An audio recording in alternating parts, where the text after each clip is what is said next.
Freunde des guten Geschmacks, willkommen zu einem neuen Video von Tastybits. Heute machen wir leckere Rouladen selber und zwar ganz klassisch gefüllt mit sauren Gurken, mit Zwiebeln und mit Bacon. Wenn ihr wissen wollt, wie das ganz einfach funktioniert, dann bleibt jetzt dran.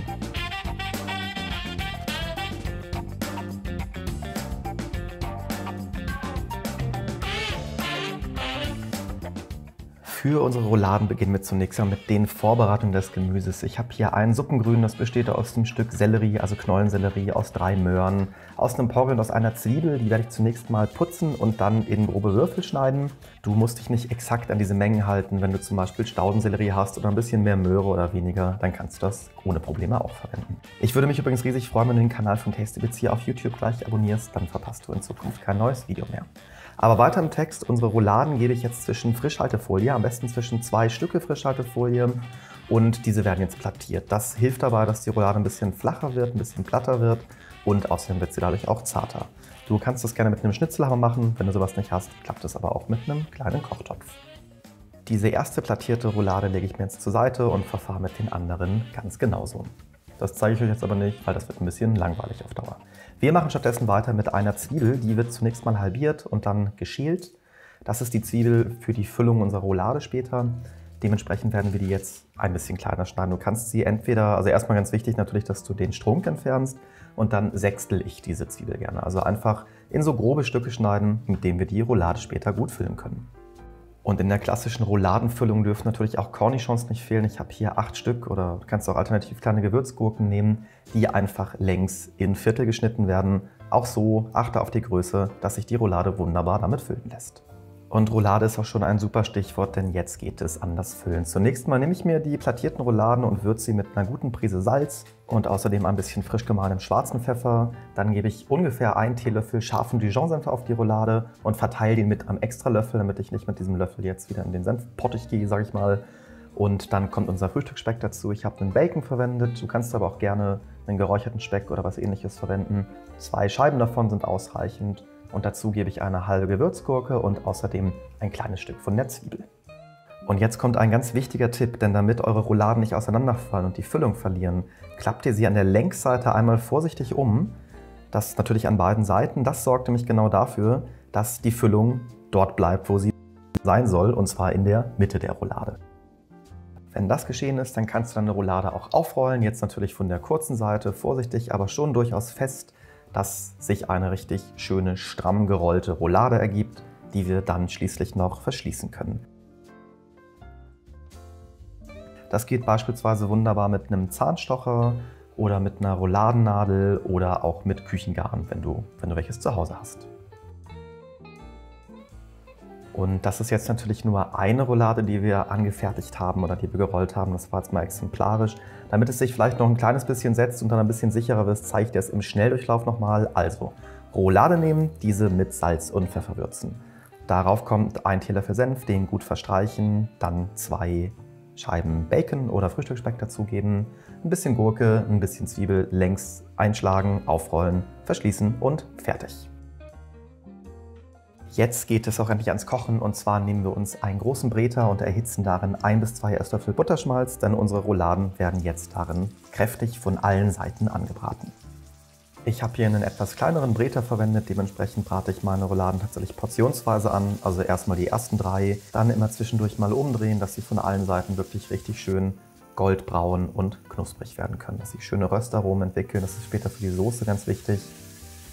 Lasst dir dabei ruhig ein bisschen Zeit, denn das kann durchaus einige Minuten dauern.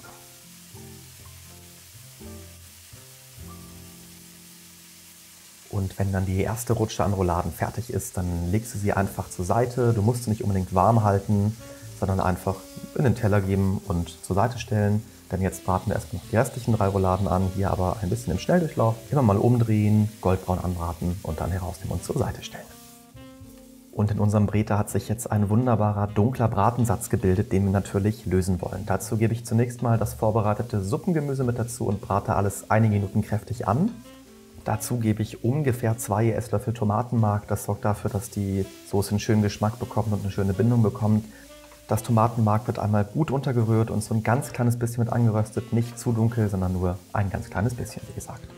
Und dann ist es an der Zeit für einen ordentlichen Schwips, denn wir löschen das Ganze jetzt mit Portwein ab. Ich habe hier 200 Milliliter insgesamt, den ich in 2 Portionen dazugebe.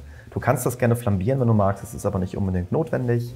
Ich finde, es sieht immer auf den Videos echt super aus, deshalb lasse ich mir das natürlich auf keinen Fall entgehen.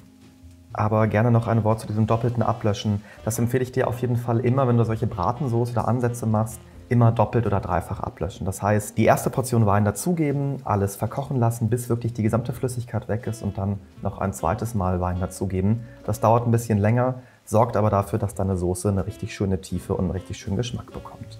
Wenn der Portwein verkocht ist, dann gebe ich außerdem noch 500 Milliliter Rotwein mit dazu. Hier verfahren wir genau gleich. Also das heißt, du gibst die erste Portion dazu, lässt alles verkochen, rührst alles durch, gibst eine zweite Portion mit dazu und gibst vielleicht dann später nochmal eine dritte Portion mit dazu. Wie gesagt, das klingt jetzt vielleicht ein bisschen aufwendig, aber ich sagte, es lohnt sich auf jeden Fall.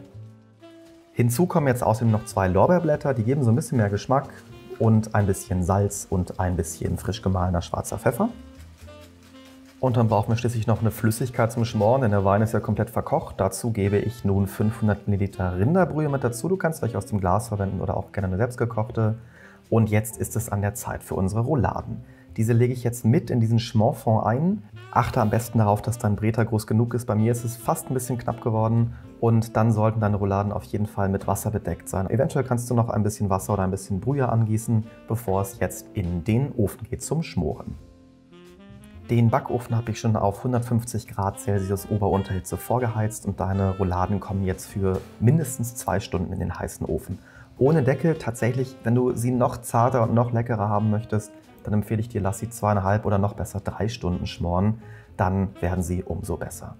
Ja, und nach 3 Stunden Schmorzeit sieht das Ganze dann so aus. Wir nehmen diese Rouladen jetzt erstmal aus dem Schmorfond. Du kannst sie auf einen Teller geben und idealerweise im Backofen bei 50 Grad Celsius warm halten, damit wir uns in der Zwischenzeit um die Soße kümmern können. Dazu nehme ich mir zunächst mal einen zweiten Topf und ein feines Sieb und gieße diesen gesamten Schmorfond-Ansatz durch das Sieb. Das Gemüse hat nämlich seinen Dienst durchaus getan, das ist so ausgelaugt und ausgekocht, das können wir eigentlich entsorgen. Und ihr könnt einen Brotaufstrich draus machen beispielsweise, aber in der Soße, da steckt jede Menge Geschmack drin. Allerdings ist sie noch ein bisschen dünnflüssig, deshalb werden wir sie jetzt mit Stärke abbinden. Dazu nehme ich mir einen Teelöffel Speisestärke, verrühre diesen mit 2 Esslöffel Wasser und mit 2 Esslöffel von der Soße. Das Ganze gebe ich jetzt einmal zu der kochenden Soße, also einmal gut aufkochen lassen, dann diesen Mix dazugeben, gut einrühren und in dem Moment merkt ihr schon, dass eure Soße richtig dicklich abbindet und einfach sämiger wird, cremiger wird. Das macht sich auf dem Teller später irgendwie auch besser als so eine dünne Soße. Wenn du die Stärke dazugegeben hast, dann lass das Ganze gerne so 1 bis 2 Minuten köcheln. Und jetzt machen wir noch einen französischen Trick, denn wir montieren die Soße jetzt noch mit 50 Gramm kalter Butter etwas auf. Das gibt einen schönen Glanz und auch einen schönen leicht butterigen Geschmack.